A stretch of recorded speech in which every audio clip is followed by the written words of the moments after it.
Quelqu'un dise gloire à Dieu. Quelqu'un dise gloire à Dieu. Dieu est quelqu'un de très simple. Alléluia. Je ne pense pas que tu veuilles compliquer les rapports que tu as avec ton fils. Alléluia. Bien au contraire, ce n'est pas la chaleur naturelle, c'est la chaleur qui vient de l'intérieur. Amen. Il faut bénir Dieu pour cette chaleur. Amen. Je ne pense pas que tu veuilles compliquer la relation que tu as avec tes enfants, si tu en as. Amen. Et je crois que nous avons tous eu des parents.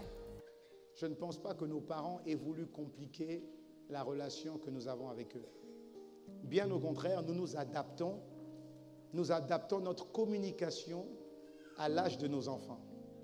La manière dont je parle à mon enfant à 2 ans, ce n'est pas de la même manière que je lui parlerai à 10 ans, et ce n'est pas de la même manière que je lui parlerai à 18 ans, et ce n'est pas de la même manière que je lui parlerai à 30 ans.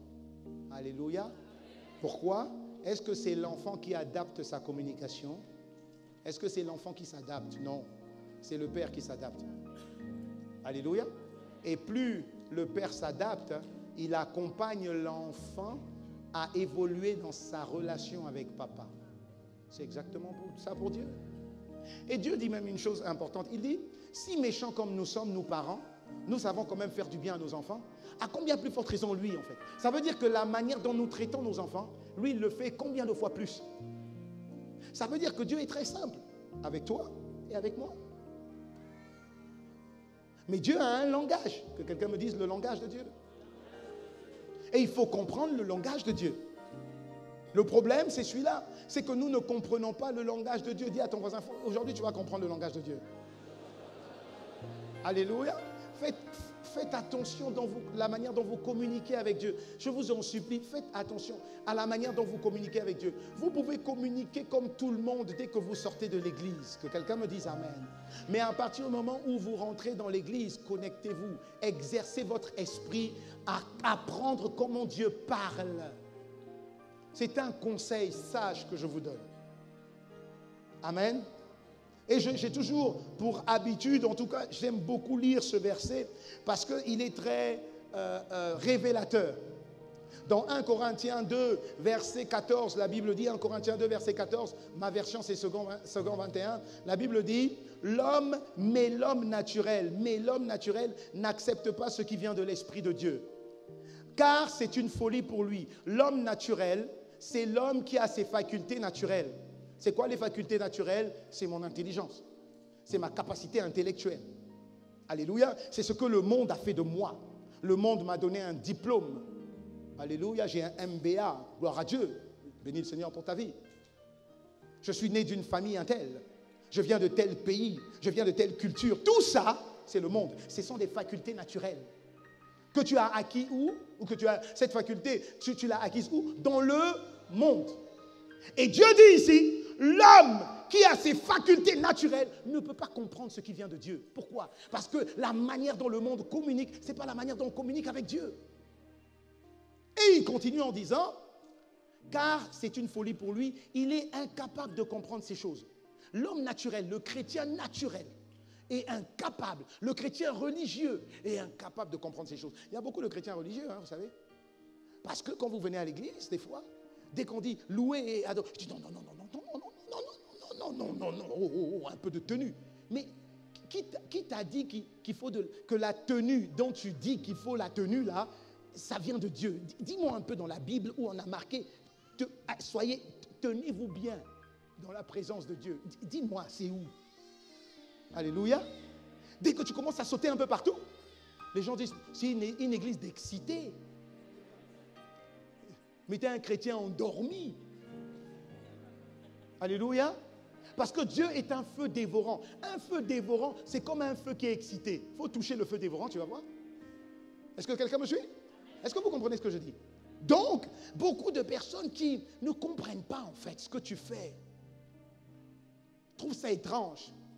Dès que tu fais quelque chose qui est en dehors de leur conception naturelle, ce qu'ils ont appris, compris, vu dans le monde en fait, ce qu'ils ont appris dans la religion, parce que dans la religion, attention, dans la religion c'est où? C'est pas toute louange à notre Dieu, toute la... Non.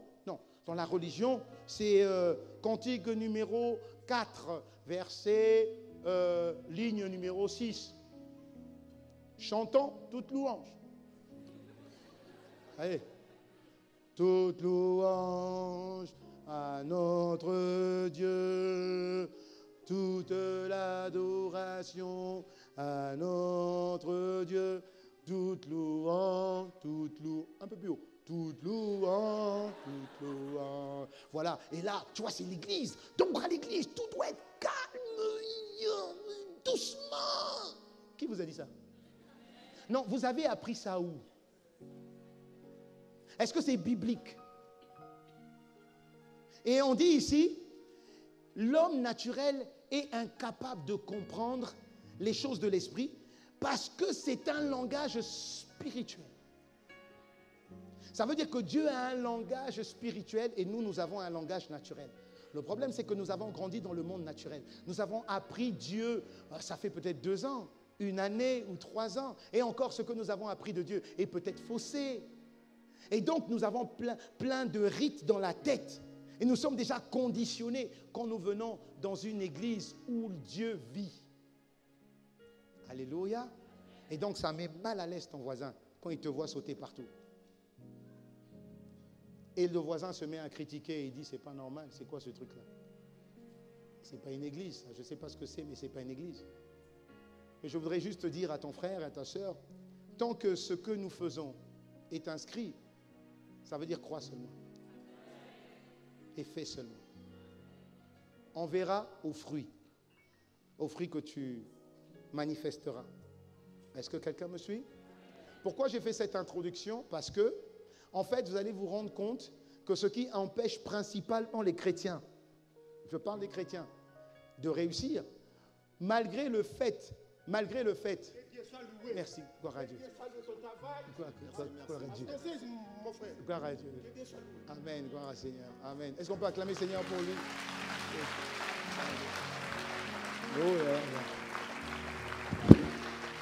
Oh, j'ai perdu mon... Est-ce que quelqu'un me suit? Est-ce que quelqu'un me suit? Donc, je dis en fait que tout ce qui empêche les enfants de Dieu de réussir, selon la parole de Dieu, parce que les enfants de Dieu doivent réussir. Amen. Parce que les enfants de Dieu doivent réussir, que quelqu'un me dise Amen. Ce qui empêche les enfants de Dieu de réussir, le micro, les enfants de Dieu de réussir, c'est la sécheresse divine de Dieu dans leur vie. Amen.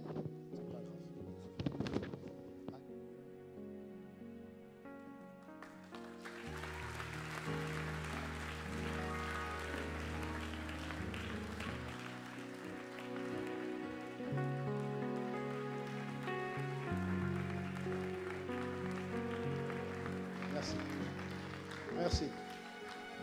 En fait, c'est parce que Dieu ne se révèle pas en toi que tu échoues. Parce que celui qui est en Christ est un victorieux. Celui qui est en Christ est un conquérant. Celui qui est en Christ, même si la peur arrive, il surmonte la peur. Même si les problèmes arrivent, il surmonte les problèmes. C'est un conquérant, c'est un homme de foi. La foi qui naît de ce que Dieu dit. Est-ce que quelqu'un me suit? Voilà, c'est important et c'est important et c'est important. La Bible dit dans 2 Corinthiens 6, verset 16, car nous sommes le temple du Dieu vivant.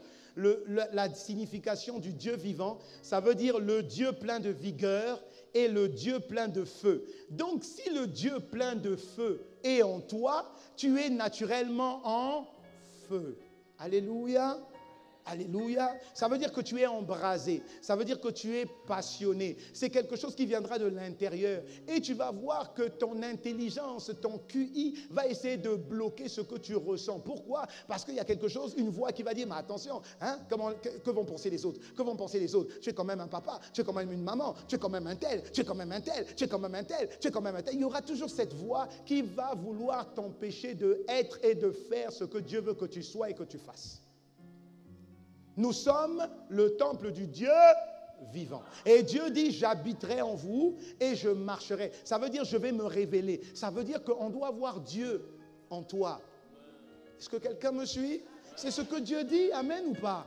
Il dit je marcherai. Ça veut dire que c'est Dieu qui marche. Il dit j'habiterai. Ça veut dire que c'est Dieu qui habite. Et la Bible dit ce n'est plus moi qui vis, mais c'est Christ qui vit en moi. Ça veut dire que ton caractère, ton comportement, tes paroles, tes attitudes, tes pensées, une fois que tu es uni à Christ et que tu laisses Christ faire, ces pensées-là n'existent plus. Les gens vont dire mon Dieu, il a changé. Oui, parce que c'est Christ qui est révélé. Alléluia. Hey. On doit voir le changement. Tu dois marquer la différence. Voilà pourquoi la Bible dit qu'il est important que tu puisses comprendre. La Bible dit dans 2 Timothée 3, verset 7, Bible français courant, la Bible dit, elle cherche toujours à apprendre, mais sans jamais parvenir à connaître la vérité. Ça veut dire que Dieu dit ici qu'en fait, tu dois éduquer ton esprit aux choses de l'esprit. Tu dois éduquer ton esprit aux choses de l'esprit. Tu dois habituer ton esprit aux choses de l'esprit. C'est quoi les choses de l'esprit? Ce sont les dons spirituels, ce sont les miracles, ce sont les prodiges, c'est la présence de Dieu, c'est l'impact de Dieu. Ce sont les choses de l'esprit. Il faut qu'il y ait un miraculeux dans ta vie. Alléluia. Il faut qu'il y ait du prodigieux dans ta vie. Il faut qu'il y ait du merveilleux dans ta vie. Et ton esprit doit être aiguisé à ça. Parce que ton esprit est sorti de là. Et il dit ici, en fait, vous venez pour apprendre. Vous cherchez toujours à apprendre sans jamais parvenir à la vérité. Quand vous venez à l'église et quand nous venons à l'église, c'est pour apprendre. Dis-moi amen ou pas? Et c'est pour apprendre quoi? Ce que Dieu dit. Ça veut dire la vérité. Mais la parole dit ici, vous venez toujours, tous les dimanches, tous les mercredis, tous les jeudis, tous les vendredis, pour apprendre. Sans parvenir à connaître. Tu peux lire la Bible et jamais la connaître. Tu peux venir à l'église et jamais connaître la vérité. Pourquoi? Dis à ton voisin pourquoi. Parce que la Bible dit dans Marc 4, verset 24, la Bible dit, faites attention à ce que vous entendez. Le ce que, ça veut dire faites attention à ce que je suis en train de vous dire. Est-ce que ce que je suis en train de vous dire est conforme à ce qui est écrit? Si tu es d'accord avec moi, tu me dis amen. Si tu n'es pas d'accord et tu crois que ce que je dis n'est pas dans la Bible, tu ne dis pas amen. Mais si tu crois que ce que je te dis est dans la Bible, tu dis amen. Ok. Donc la Bible dit, faites attention à ce que vous entendez. Ensuite, dans Luc 8, verset 18, la Bible dit, prenez garde à la manière dont vous écoutez. Ça veut dire que ce que tu écoutes est aussi important qu'à la manière dont tu écoutes. Ce que tu écoutes, la vérité, est tout aussi important à la posture que tu as quand tu écoutes. Pourquoi? Parce que Dieu te fera comprendre ce qu'il te dit si tu as la bonne posture pour comprendre ce qu'il te dit.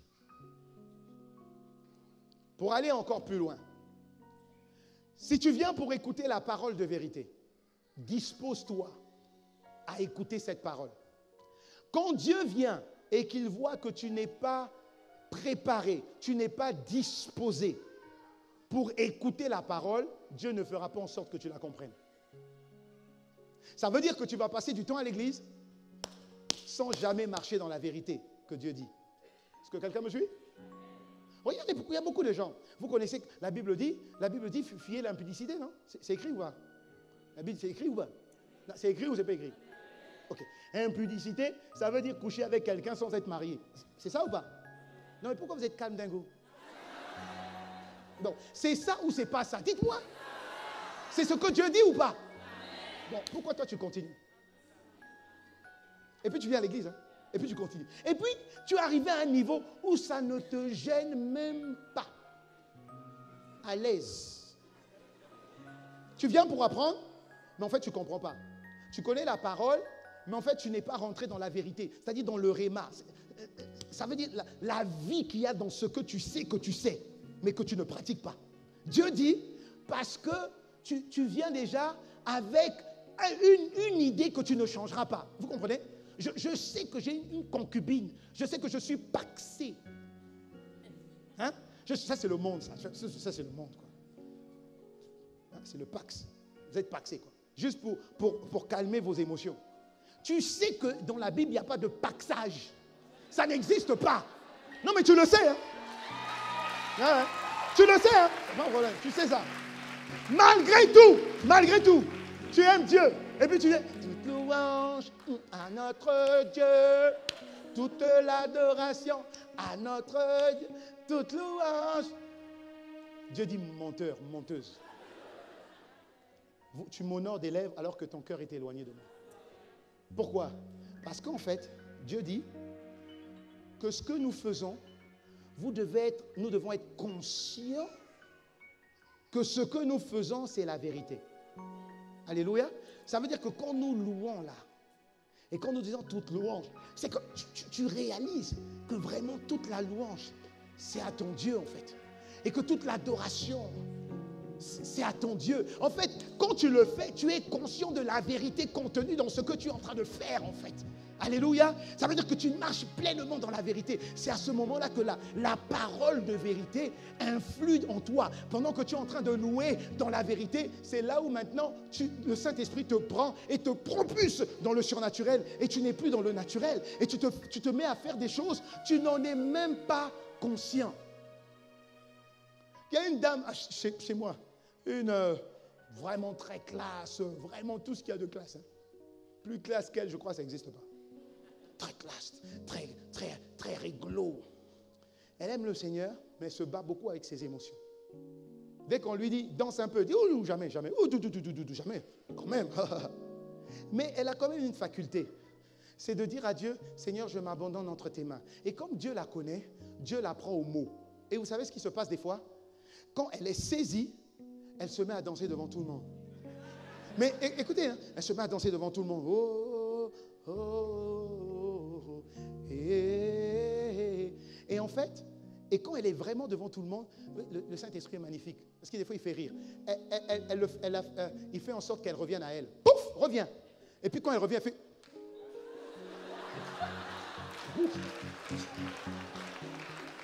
Est-ce que quelqu'un me suit? Est-ce que quelqu'un me suit? Il faut...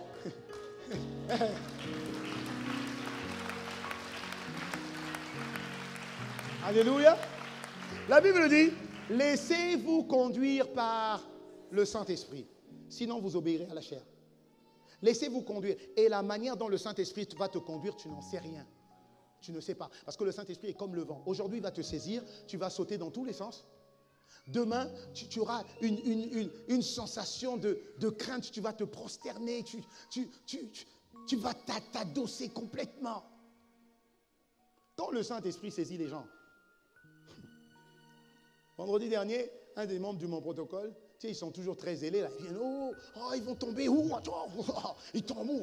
Attention, attention. Il y en avait un, très calme aussi, très calme. Il était là. Oh, attention. Oh, attention. Et puis le Saint-Esprit a dit, touche-le un peu. Là. Lui, là, il faut vraiment un peu le toucher. Et quand je l'ai touché, il a perdu une chaussure. La chaussure était là-bas. Et puis il s'est mis devant la chair. Et puis il faisait...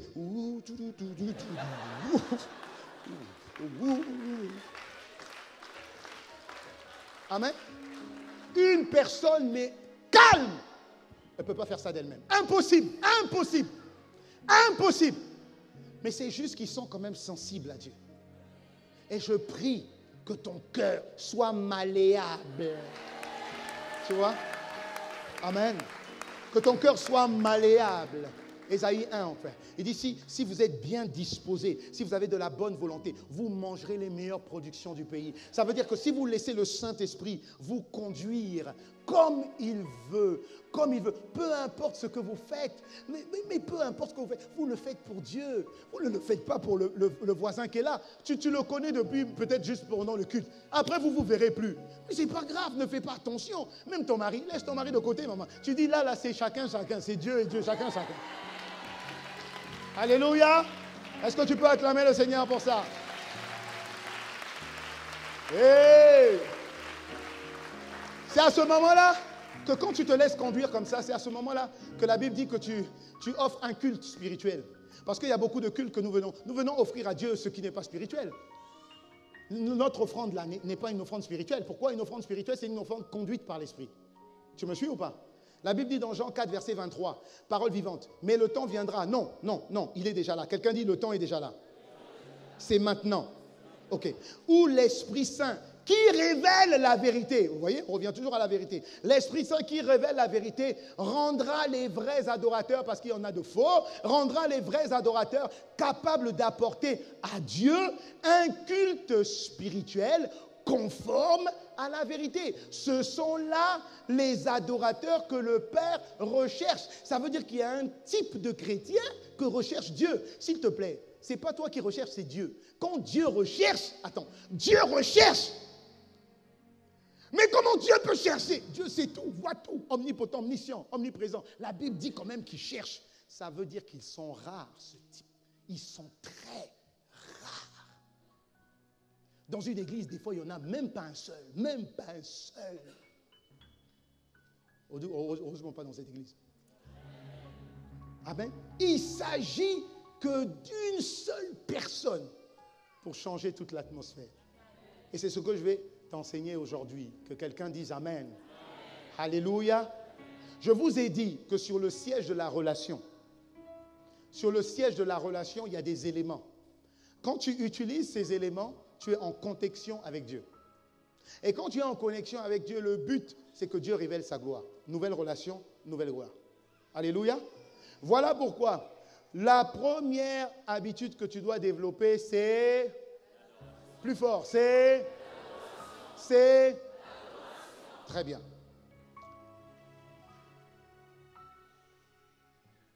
La deuxième habitude que tu dois développer, c'est... La louange. La troisième habitude que tu dois développer, tu t'es pas assis. Tu t'es pas assis.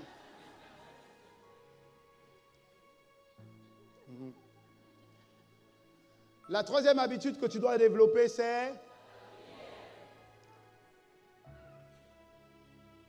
Et quand vous développez ces trois habitudes,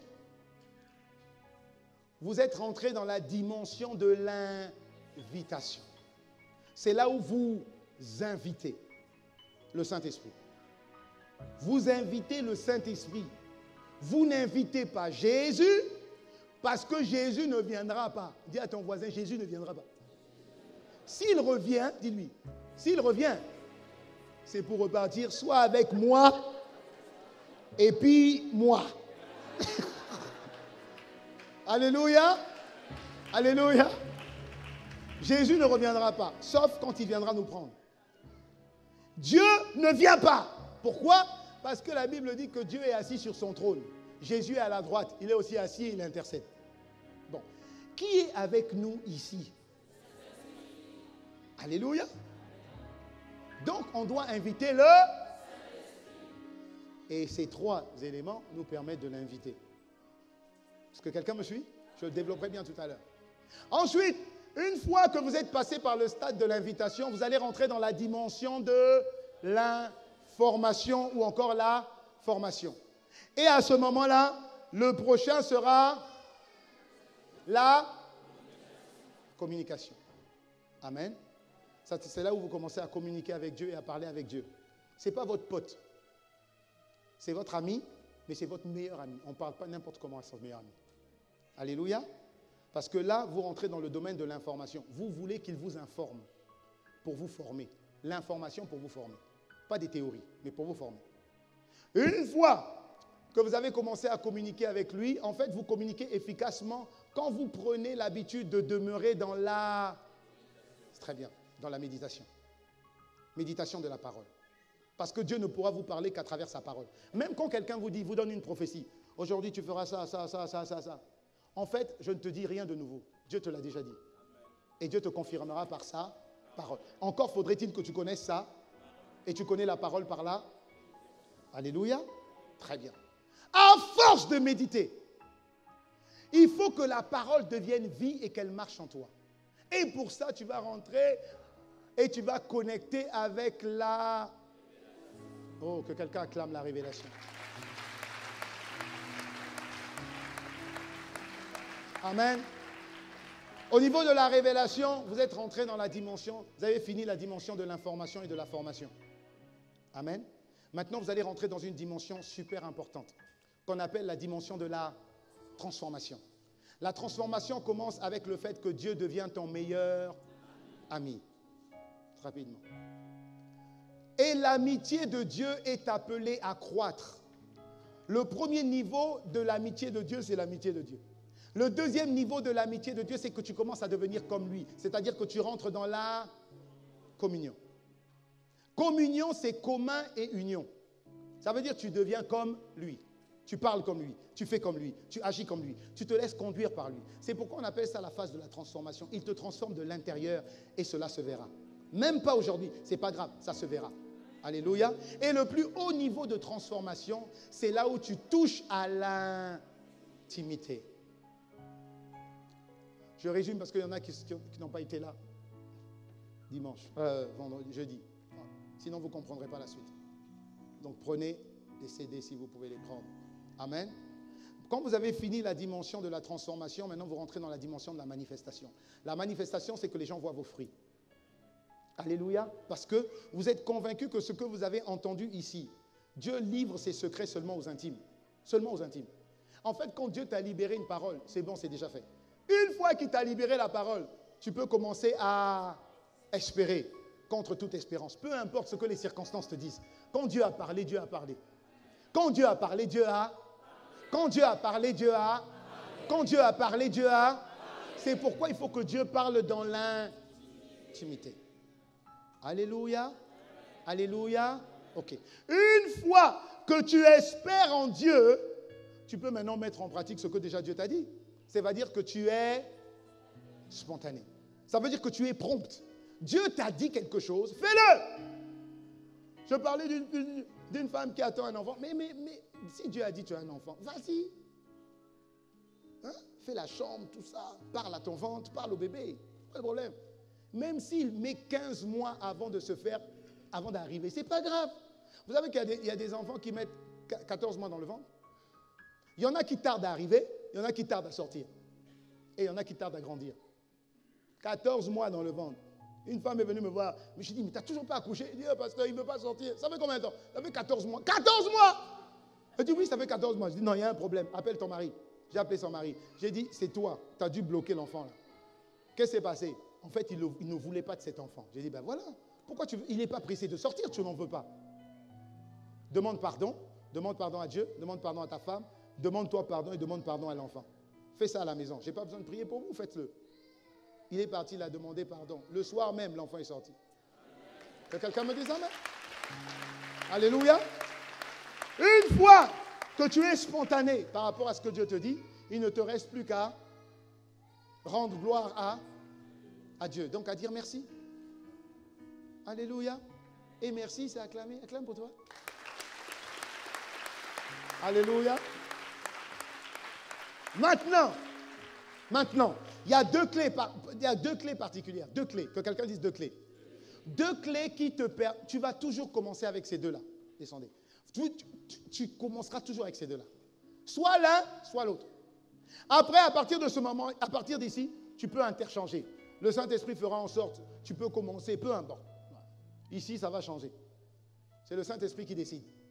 Mais ces deux clés, adoration, ça c'est la louange. Voilà. Donc l'adoration et la louange, ce sont les deux qui marchent toujours ensemble. Soit tu commences par l'adoration, tu finis par la louange. Soit tu commences par la louange, tu finis par l'adoration. Que quelqu'un me dise amen. Ok, je vous ai dit que pour connaître la véritable adoration et la véritable louange, en fait, pourquoi c'est important? Parce que l'adoration révèle ce que Dieu est. La louange révèle ce que Dieu fait. Or, ce que Dieu est, plus ce que Dieu fait, c'est ce qu'on appelle la gloire de Dieu. Amen.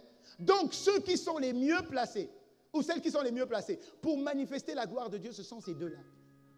C'est pourquoi j'ai intitulé les deux habitudes pour manifester la gloire de Dieu. Pourquoi? Parce que Dieu veut se révéler, frère. Dieu veut se révéler. Maintenant, on a dit, il faudrait que votre adoration soit conforme à la vérité. Alléluia. Voilà pourquoi Dieu dit que ceux qui m'adorent doivent m'adorer en esprit et en... Voilà. En vérité, ça veut dire conforme à ce que Dieu dit. Alors que nous, on a une idée de l'adoration et on a une idée de la louange qui est loin et des fois contraire à ce que Dieu dit. Alléluia. Vous me suivez? Maintenant, quelle est en fait la véritable adoration? L'adorateur véritable révèle l'existence de Dieu et de sa volonté. Ça veut dire que l'adorateur dit ce que Dieu est réellement. La Bible dit dans Exode 4, verset 12, la version second 21, la Bible dit « Je serai moi-même avec ta bouche et je t'enseignerai ce que tu devras dire. » Le Saint-Esprit, s'il te plaît. Alléluia. Je serai moi-même avec toi, avec ta bouche, et je t'enseignerai ce que tu devras dire. Ça veut dire que en fait, quand tu adores, c'est le Saint-Esprit qui doit adorer à ta place. Tu ne peux pas venir avec un chant déjà préparé. En fait, même quand vous louez le Seigneur, vous pouvez faire un programme. Il n'y a pas de problème par rapport à ça, parce que vous devez vous entraîner. Amen. Mais en fait, vous devez dire, Saint-Esprit, nous te soumettons le programme. Et nous te soumettons les chants. Alléluia. Voilà. Et quand vous vous soumettez les chants, vous lui soumettez l'adoration et la louange et le culte. Ça veut dire que vous lui laissez la place d'intervenir quand il veut. Des fois, il laissera le programme et des fois, il va chambouler le programme. Parce qu'il n'y a que lui qui sait exactement ce dont tu as besoin. Alléluia. Alléluia. Alléluia. Est-ce que quelqu'un me suit? Il n'y a que Dieu qui sait. Il n'y a que Dieu qui sait exactement de quoi tu as besoin. Aucun homme ne pourra te donner ce dont tu as besoin. Aucune femme ne pourra te donner ce dont tu as besoin. Ne vous mariez pas parce que vous espérez qu'un tel va satisfaire vos besoins. Il ne pourra pas. Il ne pourra pas. Il ne pourra pas. Vous aimez votre mari, votre femme, vos enfants parce que vous aimez Dieu, c'est tout. C'est Dieu qui vous donne la capacité d'aimer. Vous ne pouvez pas. Aucun homme ne peut te rendre heureux. Aucun. Aucun. Donc, apprends à aimer celui que tu as. Même s'il n'est pas parfait, apprends à aimer. Pas grave. Alléluia. Vaut mieux apprendre à aimer celui que tu connais déjà que d'essayer d'aimer celui que tu ne connais pas et que tu vois apparemment il est beau là. Non, non. Il faut aimer celui que tu connais déjà.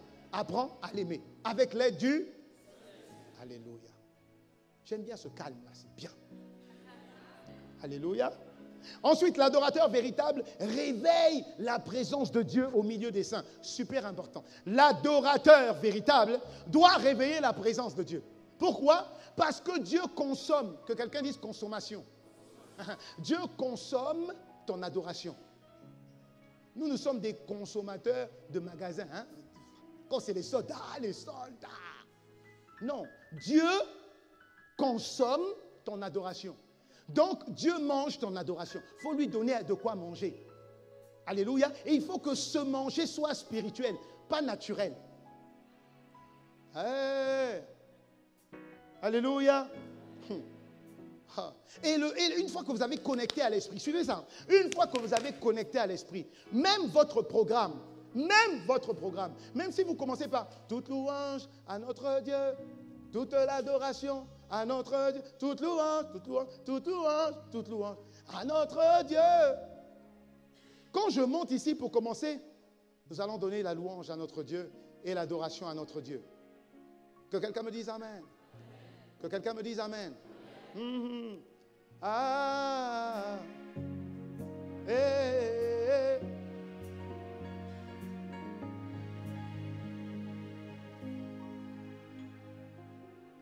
Toute louange à notre Dieu, toute l'adoration à notre Dieu. Louange, louange, adoration, l'adoration à notre Dieu. L'adoration à notre Dieu. Adoration, adoration à notre Dieu. En fait, tu sens que l'esprit ne veut pas que tu ailles dans la louange. Il ne veut pas que... Non, l'esprit ne veut pas. Parce que tu le sens. Alléluia, tu le sens. Tu le sens. Et des fois, sur la mélodie, l'esprit va t'emmener à sortir de la parole écrite. Parce que celui qui a écrit toute louange à notre Dieu, c'était sa révélation à un instant T. Il sait pourquoi il a écrit ça. Mais nous, tout le temps, toute louange à notre Dieu, oh, toute l'adoration. Non, tu fais ça dans la chair. Ça peut commencer juste avec la mélodie. Juste avec la mélodie. Et tu vas entendre le Saint-Esprit a emmené des paroles. Les paroles. Tu dis non. Aujourd'hui, c'est contemplation à notre Dieu. Juste contemplation à notre Dieu. Contemplation à notre Dieu. Simplement. Et pendant 1 heure. Contemplation à notre Dieu. Et vous allez voir que la gloire de Dieu va descendre. Alléluia. Parce que Dieu sait qu'aujourd'hui, là, vous avez besoin de contempler Dieu. Est-ce que vous comprenez ce que je veux dire? C'est ça l'adoration. L'adoration révèle Dieu. Que quelqu'un dise l'adoration révèle Dieu. L'adoration révèle Dieu. C'est pourquoi c'est important que les chantres, en particulier, comprennent ça. Parce que si les chantres ne comprennent pas ça, il suffit que les chantres, une fois, une personne est bien conduite dans le peuple. Il y a toujours le diable va toujours toucher quelqu'un dans le peuple qui va aller dire, à la sœur là, aujourd'hui c'était fort quoi. Sœur, aujourd'hui, non, que Dieu te bénisse. Quand tu chantes là, non, j'ai senti la gloire de Dieu. Que Dieu te bénisse. Tiens, prends une offrande, vraiment que Dieu te bénisse. Que Dieu te bénisse. La même sœur qui t'a encouragé, elle est là. Tu seras influencé. Amen. Alléluia. Tu seras influencé. Tu dis, elle est là. Et l'âme va dire, tu te rappelles, elle est là. Hein? Aujourd'hui, tu dois monter un ton dessus. Montre-lui que ce qu'elle a vu la semaine dernière, c'était rien. Vas-y. Et là, tu vas commencer à adorer par la chair. Je parle à quelqu'un? Alléluia. Acclame quand tu veux acclamer. Alléluia. Voilà pourquoi Dieu cherche des adorateurs véritables. Que quelqu'un me dise Amen. Maintenant, l'adorateur véritable reçoit et envoie par son adoration des sons célestes. C'est puissant ça. L'adorateur véritable reçoit et renvoie par son adoration des sons célestes. En fait, ça veut dire, le but de l'adoration, c'est d'inviter la présence de Dieu. Que quelqu'un me dise Amen ou pas? Ok. Mais la présence de Dieu est attirée par les paroles de Dieu. La Bible dit, dans Proverbe 18, verset 21, les paroles peuvent être source de vie ou de mort. Celui qui aime parler doit en accepter les conséquences. Ça veut dire que quand tu adores là, tes paroles là, si elles viennent de l'esprit, elles communiquent la vie. Si elles viennent de la chair, elles communiquent la mort. Tout ça est spirituel. Voilà pourquoi quand tu adores, tant que le Saint-Esprit t'a pas dit la manière dont tu dois adorer, n'adore pas. N'adore pas. C'est-à-dire, j'ai mis. Dis juste, j'ai besoin de toi, j'ai besoin que tu m'aides. Parce que c'est réel. Est-ce que quelqu'un me suit? L'adoration est une clé de base pour que Dieu se révèle. C'est rare que Dieu se révèle en dehors de l'adoration. Pourquoi? Parce qu'il a dit, tu dois m'aimer de tout ton cœur et de toute ton âme. L'âme, c'est dans l'adoration. Le cœur, c'est dans l'adoration. Ça veut dire que l'adoration doit être un sacrifice. Ton adoration doit être un sacrifice. Quand Abraham est allé adorer pour la première fois, il n'y avait pas de chantre, il n'y avait personne. Il a dit, je vais aller adorer. Ça veut dire, je vais aller sacrifier Isaac. Donc, ton adoration est un sacrifice. Dis-moi ce que tu sacrifies quand tu adores. Quand on dit sacrifice, ça veut dire mort. Dis-moi ce que tu tues quand tu adores. Dis-moi. Est-ce que tout ton cœur est à Dieu? Est-ce que quand tu adores Dieu, prosternés, nous confessons, tu es Dieu. En ce lieu, prosternés, nous confessons, tu es Dieu. En ce lieu, je m'attends à toi. Tu es tout, tu es beau. Il y a deux choses qui se mettent en place ici. Il y a des gens qui aiment bien la mélodie.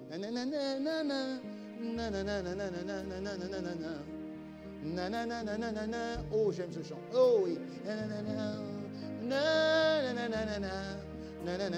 Qu'est-ce que je mange à midi? Oui, c'est vrai. Oh, ah, j'ai des enfants. Oh mon Dieu. Il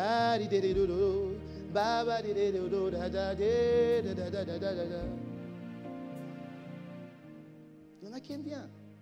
Et il y en a d'autres qui disent, je m'attends à toi, tu es tout.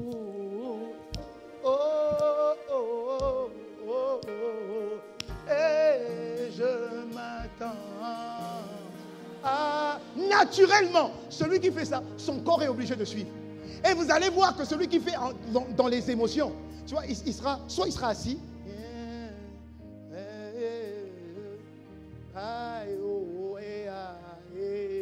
Tu vois? Non. Quand tu t'attends pas à Dieu comme ça. Et puis des fois, tu regardes le voisin. Oui, je m'attends à toi. Et des fois, si tu as vu une sœur que tu aimes, tu profites. Je m'attends à toi, sœur. Alléluia. Je suis en train de te donner la différence entre une adoration véritable en esprit et une fausse adoration. Dieu sonde le cœur. Ça veut dire qu'en fait, il faut que ton cœur soit en phase avec ce que tu dis. Et quand ton cœur est en phase avec ce que tu dis, ça veut dire que tu aimes Dieu, tu loues Dieu, tu adores Dieu de tout ton cœur, de toute ton âme, de toutes tes facultés, de toutes tes forces. Et je t'assure, tu es obligé de te mettre à genoux. Tu es obligé de te mettre à genoux. Tu dis, oh, Et des fois, même si le voisin te dérange, tu dis, laisse-moi aller dans le couloir.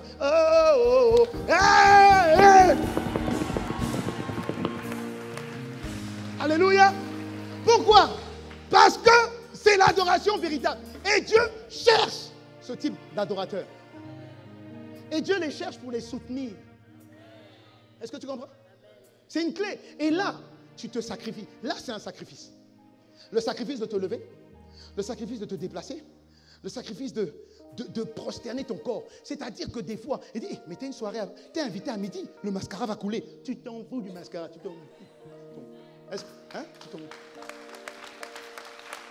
C'est ça le sacrifice. C'est ça le sacrifice d'un adorateur. Voilà pourquoi quand j'adore, j'emmène toujours les chantres à rentrer dans cette dimension. Parce que des fois, les chants sont trop... Oui, je m'attends à toi. Il faut monter plus. Tu es tout. Okay. Tu es tout. Non. Vous devez avoir un œil sur le lead. D'accord? Mais vous devez vous donner. Voilà pourquoi le diable vous tente beaucoup. Parce que dans vos cœurs, il veut que l'adoration ne soit plus tournée vers Dieu, mais soit tournée vers vous. Et quand l'adoration est tournée vers vous, en fait, elle est tournée vers la chair. Et quand elle est tournée vers la chair, en fait, elle est tournée vers lui. Est-ce que quelqu'un me suit? Il se cache derrière ça. Tu vois, ton toit là. Quand tu dis, je m'attends à toi, tu dis, c'est à moi. Pourquoi? Parce que tu te détournes de Dieu, en fait. Faites attention. Alléluia. Faut vous donner. Donnez-vous corps, âme, esprit, faculté. Donnez-vous. Alléluia. Transportez ce que vous dites. Soyez conscient de ce que vous dites. Dieu va honorer ce que vous dites. Est-ce que quelqu'un me suit? Ça, c'est la puissance des paroles. Maintenant, dans le deuxième point concernant ce que je suis en train de dire, c'est que l'adorateur véritable reçoit et envoie par son adoration des sons. J'ai compris quelque chose de puissant. C'est qu'il y a une communication puissante juste dans le son. Le son, c'est ce que ton intellect ne comprend pas forcément. Alléluia. Et j'ai comme exemple, j'ai donné au premier culte, le jour où Anne est allée voir Dieu pour dire à Anne, Seigneur, Dieu, regarde, ô Éternel, Pénina est en train de se moquer de moi parce que je n'ai pas d'enfant. Vraiment, fais grâce, toi aussi fais grâce. Donne-moi un enfant. Dieu dit, je dois te donner un enfant. Pourquoi? Parce que Pénina se moque de toi. C'est irrecevable. Moi, je ne te donne pas parce que je ne te donne pas sous prétexte qu'on t'insulte ou sous prétexte que tu dois te comparer. Tu dois dire, t'as vu, moi aussi, Dieu m'a béni. Dieu m'a béni. Toi, tu as eu une maison. Dieu m'a donné 2 maisons. Voilà. Non, Dieu n'est pas dedans. Dieu n'est pas dans cette comparaison. Dieu dit, énumère les faits qui te donnent raison. Ça veut dire que Anne, à un moment donné, s'est dit, bon, comment je dois adorer Dieu? Comment je dois adorer Dieu? En fait, je ne sais plus comment adorer Dieu. Et à ce moment-là, le Saint-Esprit est venu l'aider. Le Saint-Esprit est descendu sur elle. Et c'est-à-dire qu'à un moment donné, la Bible dit qu'elle ne savait plus même plus comment prier. Elle était en train de gémir, en fait. De gémir. Je gémir. De gémir. Gémir. Eh, eh, eh. Oh, oh, oh, ah. Oh, ah, ah, ah, ah, ah, ah. Pourquoi? Parce que quand elle disait ça, elle rendait stérile ses capacités intellectuelles. Elle rendait stérile son besoin de montrer que peut-être que. Elle rendait stérile toute sa réputation. Elle rendait stérile tout ce qui ne glorifiait pas Dieu. Et elle a tellement fait jusqu'à ce que son pasteur est arrivé à l'époque. Le sacrificateur Élie est arrivé à l'époque et lui a dit, oh, mais pourquoi? Il est tôt le matin et tu es saoul? Ça sous-entend. Des fois, on lit trop rapidement la parole. Ça sous-entend que l'homme de Dieu, imagine l'homme de Dieu, pasteur Mateta, il vient, le matin, il te trouve à l'église à 5 heures. Il te trouve à l'église en train de faire et puis il dit, t'es saoul. C'est ce que la Bible dit. Il dit, attends, le matin, quand même, une femme, le matin, attends quand même un peu. Vraiment. Ça veut dire que son expression, là, le son qu'elle sortait, c'était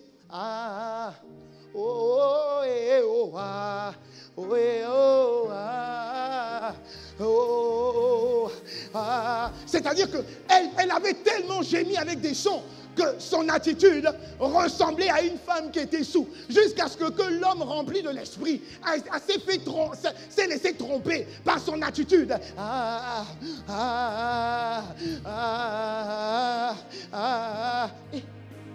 Mais l'homme de Dieu a dit, mais t'es sous? Elle dit, non, je prie.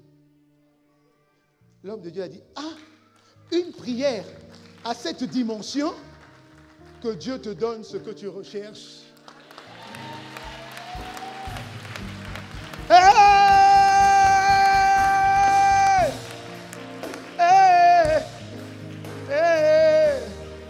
Tant que ton adoration ne sera pas un sacrifice, tant que tu ne vas pas sortir de ton costume, de ta robe, de ta classe sociale, de ton ego, l'adoration que tu donneras à Dieu aura très peu d'effet. Alléluia. Vous voulez que je continue sur la base de la parole? C'est pas fini, hein? Alléluia. C'est ça la parole. C'est ça qui fait que quand tu sors du culte, Dieu a fait. Alléluia. C'est ça qui fait que pour certains, tu as l'impression que, mais c'est impressionnant, il marche avec Dieu ou quoi? Mais qu'est-ce qu'il a de plus que moi? Ça. Sans honte. M'en fous. J'aime bien dire m'en fous. M'en fous. Ça veut dire, devant les hommes, oh là là, j'en ai rien à faire. Je me focalise sur Dieu parce que je sais que si Dieu m'acclame, même si les hommes sont en train de me haïr, j'ai la bénédiction de Dieu. Alléluia! Est-ce que quelqu'un me suit? Est-ce que quelqu'un me suit? Donc, je suis en train de te dire que l'adoration est un sacrifice. Que quelqu'un dise, Seigneur, que mon adoration soit désormais un sacrifice. Alléluia. Maintenant, si l'adoration est un sacrifice, la louange, c'est quoi alors? Que quelqu'un dise, la louange, c'est quoi alors? La sœur jumelle, elle fait quoi alors? Si l'adoration révèle ce que Dieu est, la louange révèle ce que Dieu fait. Alléluia. En fait, vous allez vous rendre compte que si vous connaissez Dieu, il fera ce que vous connaissez de lui. Alléluia. Et si vous ne connaissez pas suffisamment Dieu, regardez ce qu'il fait, parce que ce qu'il fait est le résultat de ce qu'il est. Alléluia. Donc, dans les deux cas, vous avez 1001 raisons de louer Dieu et d'adorer Dieu. Je suis en train de prendre le temps de vous expliquer ces deux clés, parce que ce sont ces deux clés qui ont changé l'atmosphère de toute l'Église. Ces deux clés. Quand l'Église loue, mon Dieu, des fois j'ai compassion des nouveaux. Quand l'Église se met à louer, j'ai compassion des nouveaux. Parce que je dis, mon Dieu, j'espère que les nouveaux ne vont pas fuir ici. Ils sont arrivés dans un asile de fous ou quoi? Alléluia. Ah non, je vous assure, c'est impressionnant. C'est impressionnant. Il y a des directeurs. Je me dis chez moi, le directeur de DHL. Depuis 25 ans, directeur de DHL. Directeur. Il a grandi directeur. Il mange directeur. Il dort directeur. Il se lève directeur. Il est carré. Mais quand ça arrive, oh, directeur, oui. Là, je ne suis plus directeur. Là, je ne suis plus directeur. Alléluia. Alléluia. Hey. La louange. Laissez-moi vous dire quelque chose sur la louange.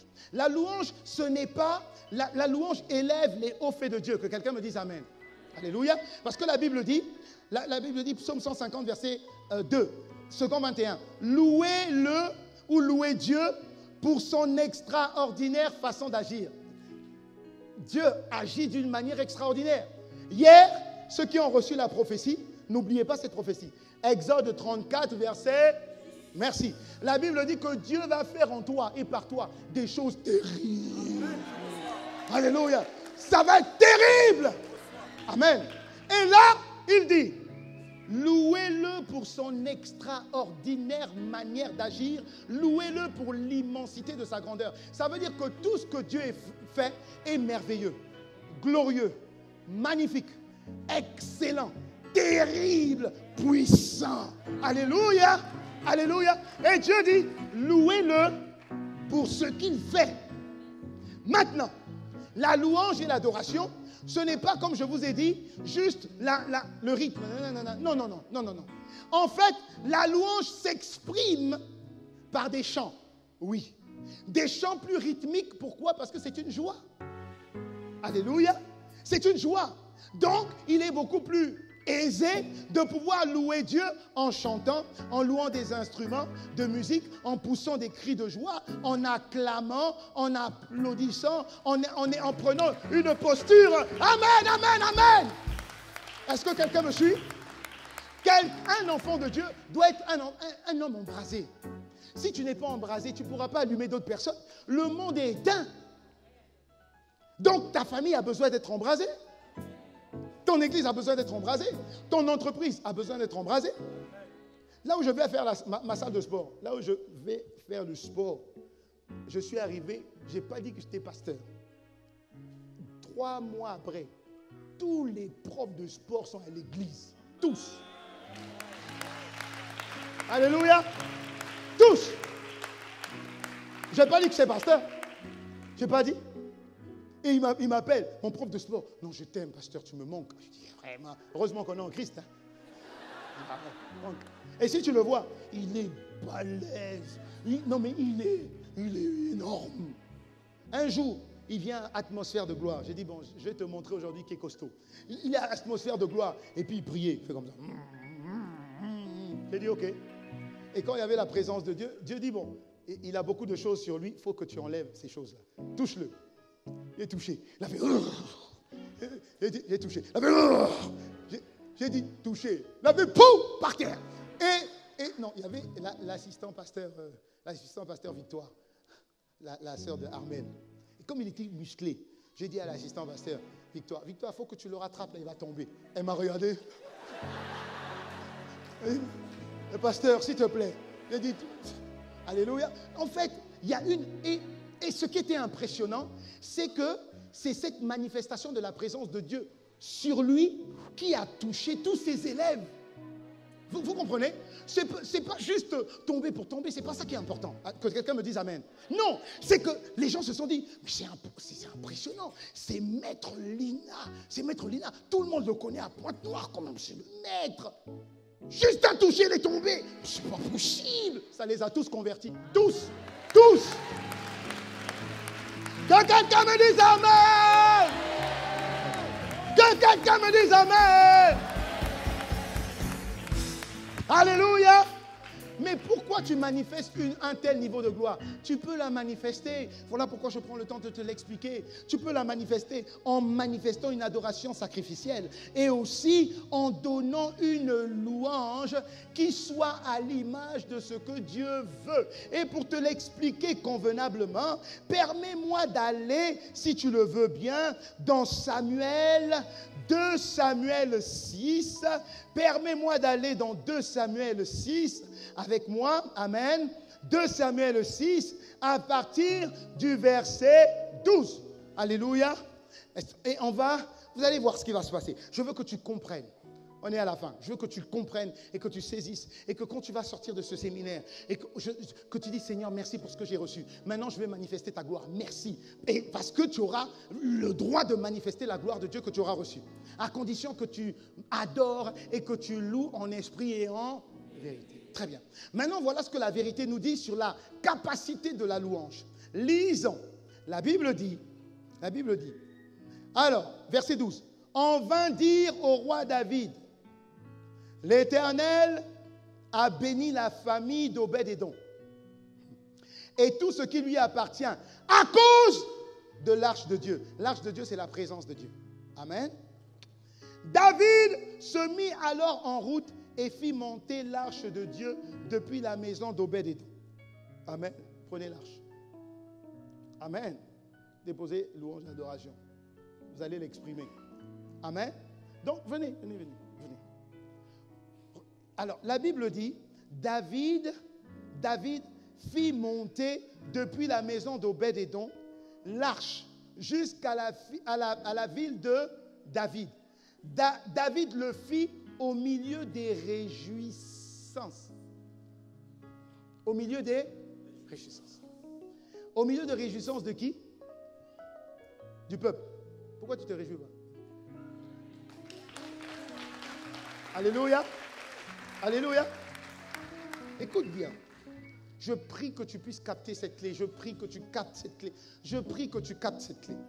La Bible dit que David fit monter l'arche. Il était devant l'arche. Au milieu des réjouissances. Je suis venu pour te rencontrer. Go, go, go, go, go, go, go. Que tu es fort et puissant. Que tu es fort et puissant. Que tu es fort et puissant. Que tu es acclame. Que tu es fort et puissant.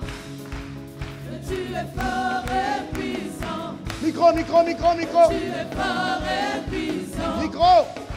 Que tu es fort et puissant. Au milieu des réjouissances. Que tu es fort et puissant. Au milieu des réjouissances. Que tu es fort et puissant. Au milieu des réjouissances. Que tu es fort et puissant. Que tu es fort et puissant. Regardez ce qui s'est passé. La Bible dit, quand ceux qui portaient l'arche avaient fait 6 pas, on sacrifia un bœuf et un veau gras.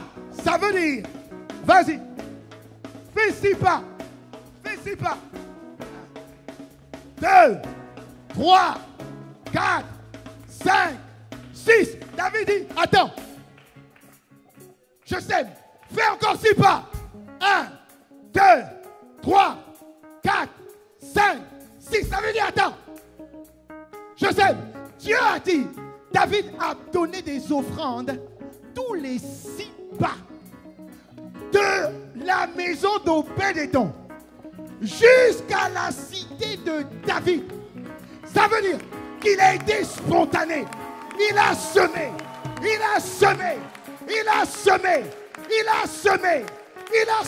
Regarde la suite. On dit, écoute, ça m'a marqué. La Bible dit, David dansait de toute sa force devant l'Éternel. Il était habillé d'un éphod de lin. S'il te plaît, un éphod de lin, vous savez, c'est comme le drapeau que le président met là quand on lui fait l'investiture. Alléluia. Donne-moi ton drapeau là. Voilà. Amen. Voilà, tu m'investis, investis-moi, profite. Ouais, profite. Voilà. Pas grave, même si c'est à l'endroit. Ok, bon, Mets un endroit. Ça veut dire que David, c'est comme s'il portait le signe qui faisait qu'il était investi. Comme les présidents de la République, comme Monsieur H. Hein? Et puis comme le prochain, on ne sait pas c'est qui, mais bon, gloire à Dieu pour lui. Alléluia. C'est comme si le jour, il porte la marque de l'investiture. Est-ce que tu comprends? Avec le drapeau bleu, blanc, rouge. Est-ce que tu comprends ce que ça veut dire? Alléluia. Et puis le gros médaillon. C'est ce qu'on appelle l'éphod en lin. La Bible dit avec ça, derrière l'âge qui venait, la Bible dit David dansait de toute ça. Ok. Est-ce que tu as déjà dansé de toute ta force? Tu sais à quoi ça ressemble? Hey!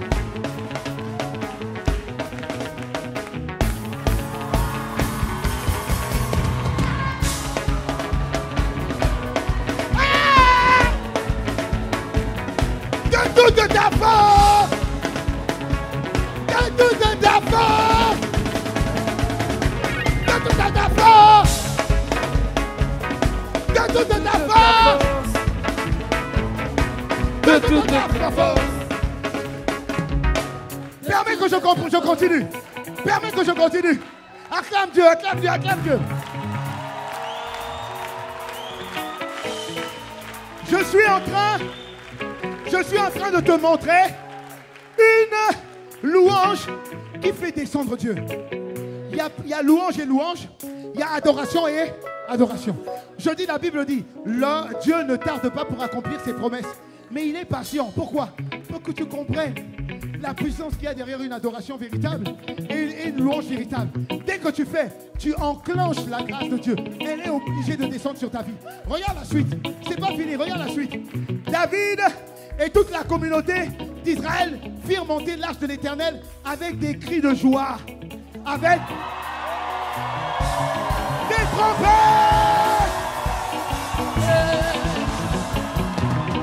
Yeah! Comme ça, comme ça, comme ça. Comme ça, comme ça, comme ça. Hey! Hey! Hey! Hey! Hey! Hey! Hey!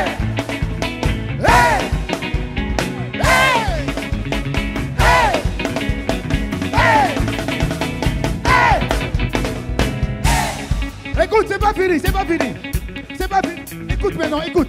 Michal, la fille de Saül, regardez par la fenêtre lorsque l'arche de l'Éternel entra dans la ville de David. Et voyons le roi. Écoutez, oh là, lisez la parole. Écoutez, elle dit, voyons le roi, pas danser, sauter et danser. Au début, David dansait, maintenant, il danse et il saute.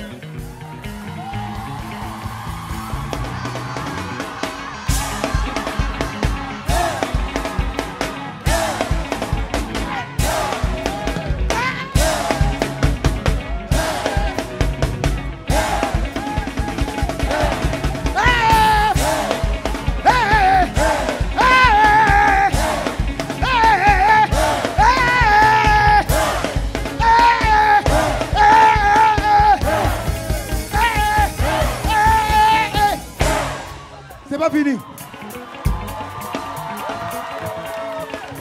Mathé, pasteur Mathé, vous avez la clé pour que vous viviez une croissance surnaturelle. Alléluia.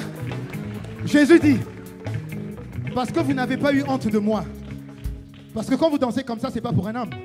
C'est même pas pour vous. C'est pour...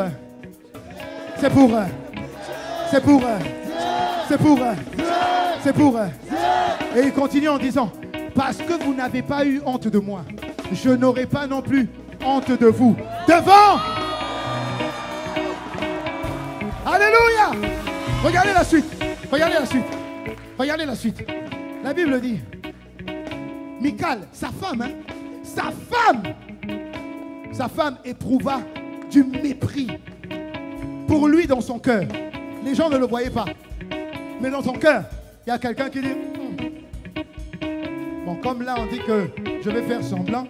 Donc, tu vois, ton voisin déjà fait semblant. Mais dans son cœur, il y a du mépris. Il dit, aujourd'hui, là, c'est la première et la dernière fois que vous allez me voir ici. Aujourd'hui, là, c'est la première et la dernière fois que vous allez me voir ici. Alléluia. Ok, regardez.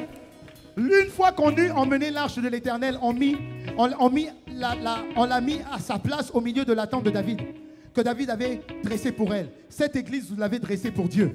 Ça veut dire qu'en fait, l'arche de Dieu, c'est juste la présence de Dieu qui est tout le temps là. Que quelqu'un me dise Amen. Ok. Ensuite, il dit, David, ça veut dire le pasteur Mateta, offrit des holocaustes et des sacrifices de communion devant l'Éternel. Ça veut dire que le pasteur Mateta a fait une offrande d'action de grâce.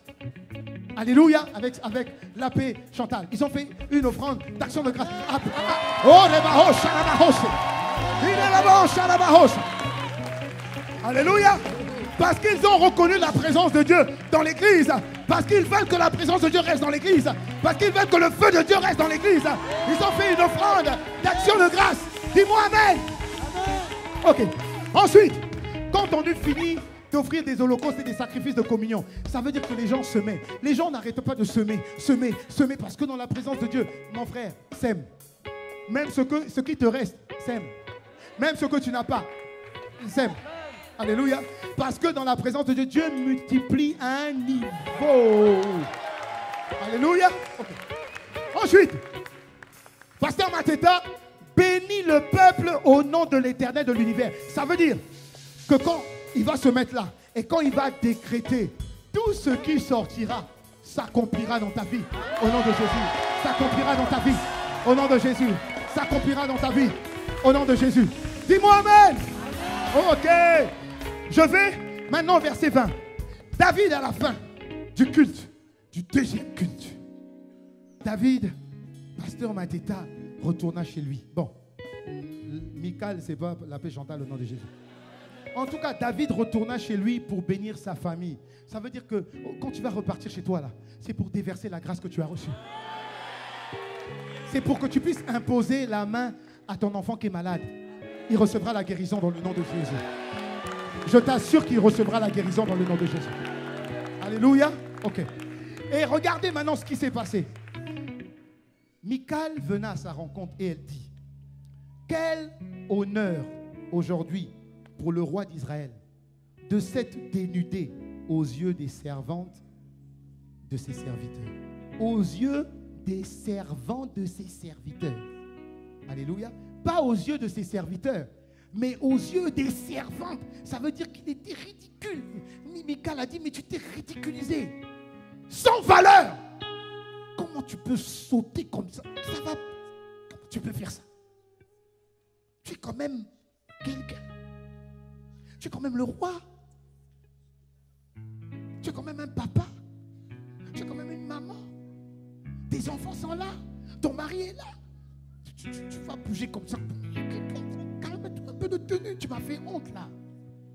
Quelle honte. C'est ce qu'elle a dit. Et regarde la suite.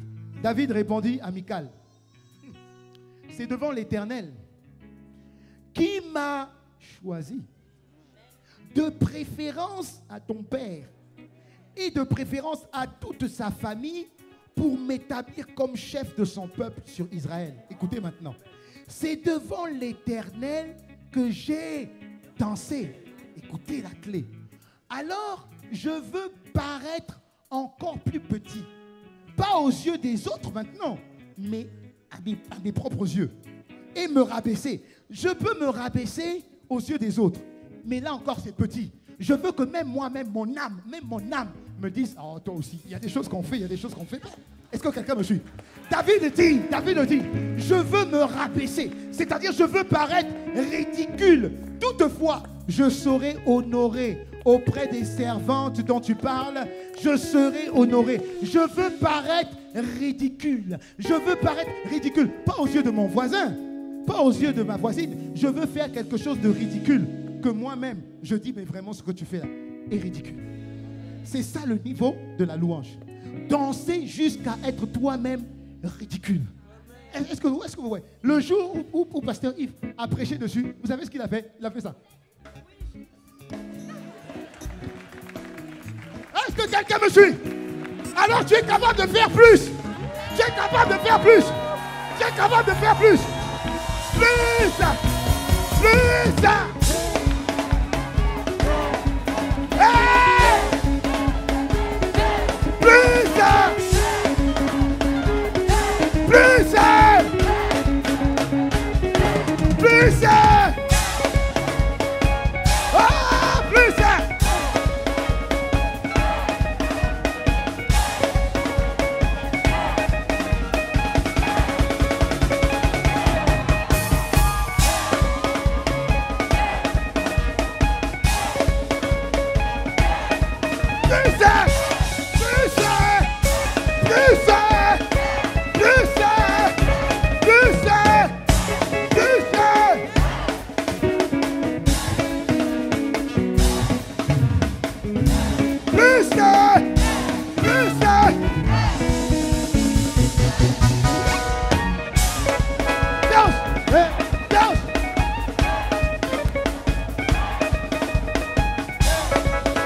Sacrifice, c'est pas facile, hein? C'est pas facile. On lève la veste.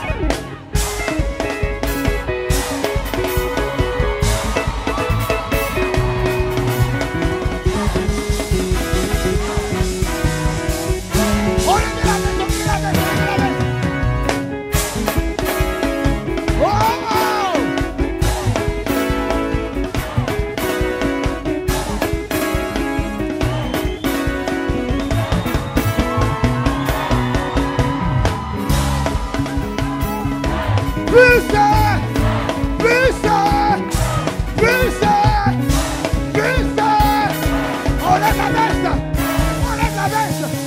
on lève la veste, on lève la veste. Oh!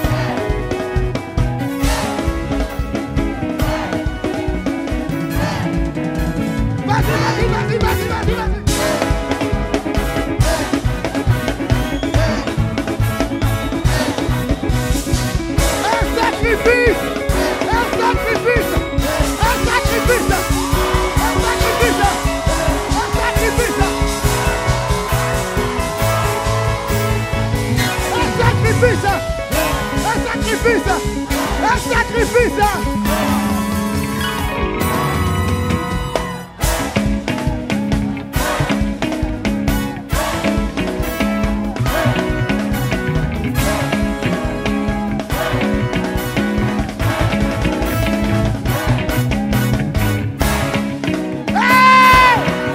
Pour détruire. Détruire. Détruire. Détruire. Détruire. Détruire. Recevez, recevez. Détruire. Recevez, recevez. Détruire. Recevez, recevez. Levez les mains, levez les mains. Levez les mains, levez les mains. Levez les mains, levez les mains. C'est Dieu qui va vous donner.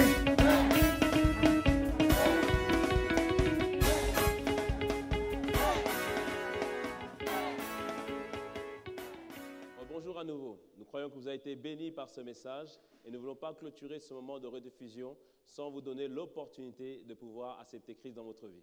Comme nous l'avons vu durant le message, la Bible nous dit que Dieu a tant aimé le monde qu'il a donné son Fils unique afin que quiconque qui croit en lui ne périsse point mais ait la vie éternelle. Donc je vous invite à faire cette courte prière avec moi. Seigneur Jésus, aujourd'hui je veux t'accepter dans ma vie. J'ai entendu ta parole et aujourd'hui je te reçois en tant que Seigneur et Sauveur. Amen. Si vous avez fait cette prière, elle n'a l'air de rien, mais vous venez d'inviter Dieu dans votre vie et à partir de maintenant, vous êtes une nouvelle création. Demeurez bénis et trouvez une église locale près de chez vous qui vous aidera à grandir avec le Seigneur.